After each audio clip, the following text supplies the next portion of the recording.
भैया आज बरकट्ठा विधानसभा में भ्रमण कर रहे हैं, काफ़ी आपका समर्थन में लोग जुड़े हुए हैं, क्या कहना चाहते हैं इसमें आप? रूप में आए हुए हैं। नरेंद्र मोदी जिंदाबाद जिंदाबाद जिंदाबाद नरेंद्र मोदी जिंदाबाद जिंदाबाद जिंदाबाद। हमारा विधायक कैसा हो, सुरेंद्र भाई जैसा हो। हमारा विधायक कैसा विश्व की सबसे बड़ी पार्टी है। तो कल भी हम आपके समाज और दोनों समाज के साथ मिलते थे, काम करते थे। हमको इस बात की कोई परहेज नहीं थी, इसीलिए स्थानीय लोग इसमें नौकरी कर रहे हैं। और स्थानीयता का प्राथमिकता देते हुए जो एक सघन वृक्षारोपण की बात की गई थी, हो रही है क्या? दूसरा जो डस्ट उड़ रहा है उसका खामियाजा कौन भुगत रहा है? तो ये जो परिस्थिति बनी आखिर क्यों बन रहा है? क्योंकि दो ही चीजें हैं, या तो उनके पास विजन नहीं है या तो वो करना नहीं चाह रहे हैं। मिले हुए हैं लोग, तो मिल गए हैं तो बात खत्म हो गई। तो इससे एक बार निकल सारे मतदाताओं ने मन बना लिया कि इस बार बदलाव होना है।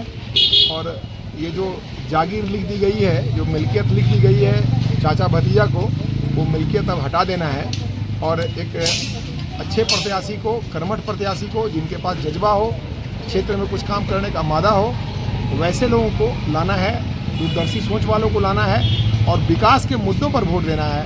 शिक्षा, स्वास्थ्य, पानी, बिजली, सड़क, इन मुद्दों पर वोट देना है।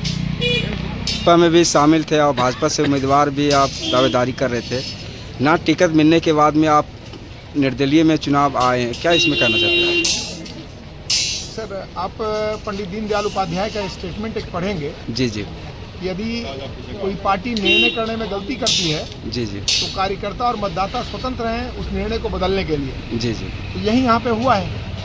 आप कल्पना करिए कि 10 लोग एक साथ किसी संगठन में काम कर रहे हैं जी जी और उन 10 लोगों में से किसी एक को नेता बना दिया था। उनको आपने 4.5 साल के बाद, 4.5 साल में आपने उनकी फिर से वापसी करा ली। क्या भाई निर्णय लिया आपने उस निष्कासन पर, कुछ बताया भी नहीं और फिर से उनको आपने उम्मीदवार बना दिया। तो फिर पार्टी का जब विचारधारा बदल गया तो लोगों को स्वाभाविक है भाई, उस विचारधारा से हम लोग मेल नहीं खा रहे हैं। आप और कल्पना करिए, माननीय प्रधानमंत्री स्वर्गीय अटल बिहारी वाजपेयी जी जी एक वोट चाहते तो खरीद सकते थे, लेकिन वो विचारधारा के लोग थे, उन्होंने ऐसा नहीं किया। सरकार गिर गई, उसे स्वीकार कर लिया। तो हम लोग उस विचारधारा के लोग थे। बाद में जो गड़बड़ियाँ आई पार्टी में, तो लोगों को लगा भाई यहाँ पे उपयुक्त नहीं है और लोगों ने इस बात के लिए प्रेरित किया कि नहीं, आपको चुनाव में जाना चाहिए। तो मैं फिर वापस अपने चुनाव में आ गया। चुनावी मुद्दे में आपका क्या क्या रहे?